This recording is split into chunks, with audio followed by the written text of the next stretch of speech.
নমস্কার। ধর্মের আড়ালে চ্যানেল থেকে আপনাদের সবাইকে আন্তরিক শুভেচ্ছা জানাচ্ছি। আমাদের মধ্যে একটা ধারণা আছে যে গয়ায় শ্রাদ্ধ দিলে, অর্থাৎ গয়ায় যদি মৃত ব্যক্তিদের উদ্দেশ্যে পিণ্ডদান করা হয়, শ্রাদ্ধ করা হয়, তাহলে সেই আত্মা উদ্ধার পেয়ে যায়। এই ধারণা আমাদের মধ্যে আছে। তবে এই ধারণা কি সম্পূর্ণ সত্যি? গয়ায় শ্রাদ্ধ দিলে কি সব আত্মা উদ্ধার পায়? আজকের বিষয়টা হলো, গয়ায় পিণ্ডদান করলে কি আত্মার মুক্তি হয়? ভিডিওটা পুরো দেখুন, আমার চ্যানেলটা সাবস্ক্রাইব করুন, আমার সঙ্গে থাকুন।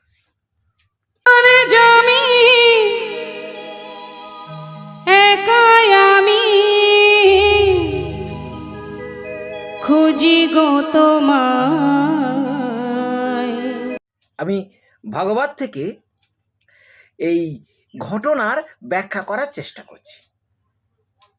ভাগবত থেকে আত্মারাম বলে একজন ব্রাহ্মণ ছিলেন। তিনি খুবই ধনী। তার স্ত্রীর নাম দুঁদলি। তাদের কোনো পুত্র সন্তান হয়নি বা কোনো সন্তান হয়নি, তাই তাদের মনে খুব দুঃখ ছিল। তাই একদিন এক ঋষি ওই ব্রাহ্মণকে একটা ফল দিয়েছিলেন। সেই ফলটা খেতে বলেছিলেন যাতে তার পুত্র সন্তান হবে। কিন্তু আত্মারামের স্ত্রী দুঁদলিকে যখন এই ফলটা দেওয়া হলো, তিনি অবহেলা করে ভাবলেন যে এতে কিছু হবে না, গরুকে খাইয়ে দিলেন। আর করলেন কি, যে ওনার ননদ, স্বামীর বোন, তিনি সন্তান সম্ভবা ছিলেন, তাকে বললেন যে তুমি তোমার সন্তানটাকে আমার কাছে দাও, আমাকে বিক্রি করে দাও, আমি তোমার অনেক টাকা দেব, আর তুমি এসে তোমার সন্তানটাকে লালন পালন করবে, এই কথাটা কেউ জানবে না।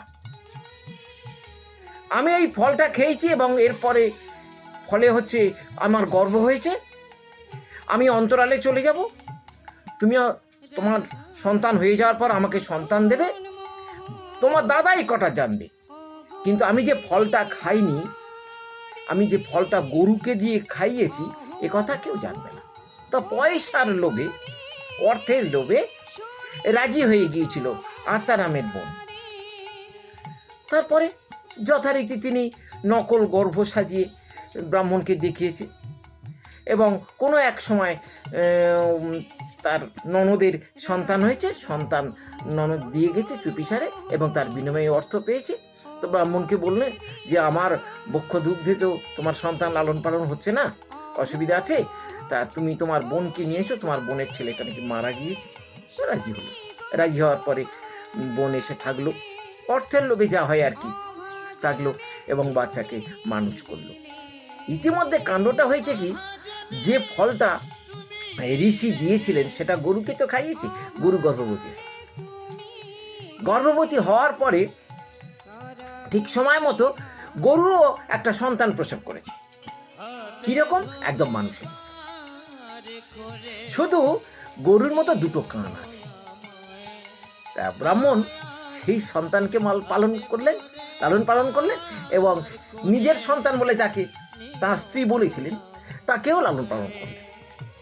এরা বড় হতে থাকলো, এদের উপনয়ন দেওয়া হলো, পৈতে দেওয়া হলো, সব কিছু হলো। কিন্তু ঘটনাটা ঘটল কি, যে গোকর্ণ মানে গরুর গর্ভে যে জন্মেছে তিনি হলেন সাধু সজ্জন ব্যক্তি, আর গোপনে যাকে লালন পালন করছে নিজের সন্তান বলে, সেই সন্তান হচ্ছে দুরাচারী, নানা রকম দুষ্কর্ম ইত্যাদি করে। গোকর্ণ কিছুদিন পরে শিক্ষা দীক্ষা শেষ হওয়ার পরে তিনি সন্ন্যাস হয়ে চলে গেলেন।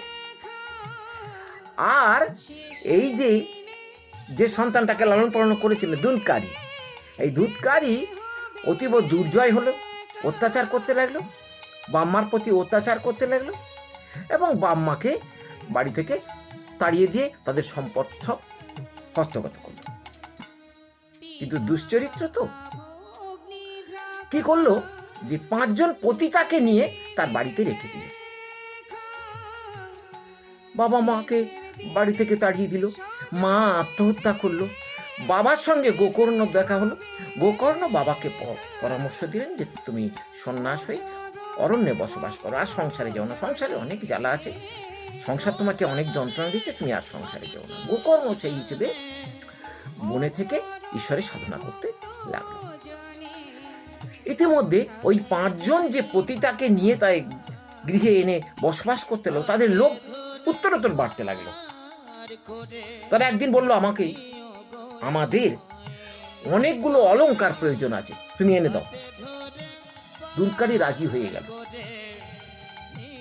সে দূর দেশে চলে গেল এবং সেখান থেকে তস্কর বৃত্তি করে, ডাকাতি করে অনেক সোনা গহনা টাকা পয়সা সব এনে দিয়ে দিল। এখন তাদের মধ্যে যে 5 জন পতিতা ছিল, এই 5 জন পতিতাদের মধ্যে একজন খুব বুদ্ধিমতী ছিল। সে বলল যে দেখ, আমরা আজ আছি, কিন্তু আমাদের ভবিষ্যৎটা কি? এই যে চুরি ডাকাতি ইত্যাদি করছি, রাজা একদিন জানতে পারবে এবং একে নিয়ে গিয়ে প্রাণদণ্ড দিয়ে দেবে এবং রাজা সমস্ত সম্পত্তি নিয়ে নেবে। তাহলে কি করা যায়?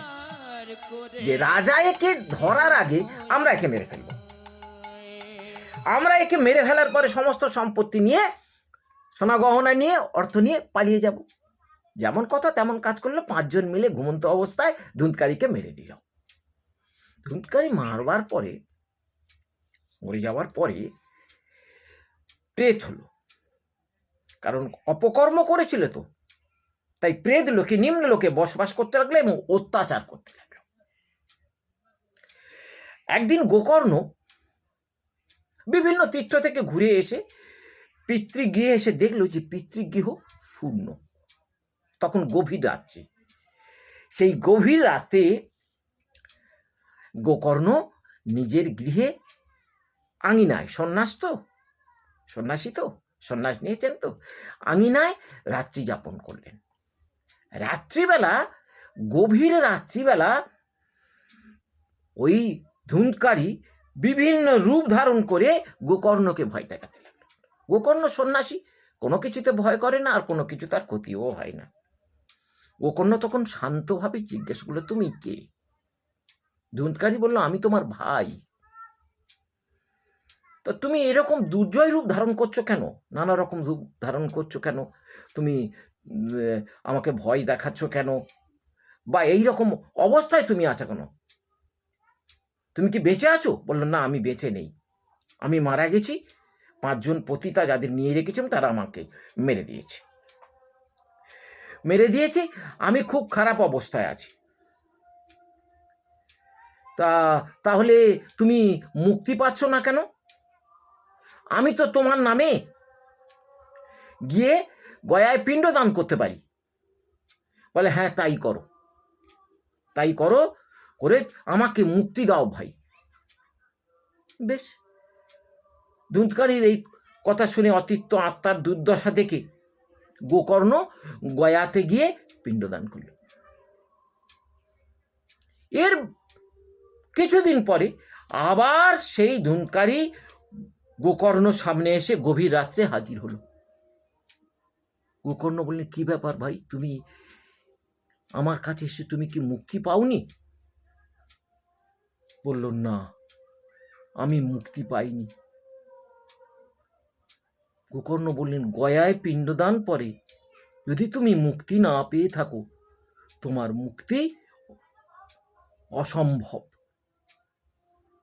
অতি দুষ্কর্ম, অতি পাপী যারা, তাদেরকে গয়া শ্রাদ্ধ দিলেও মুক্তি পায় না।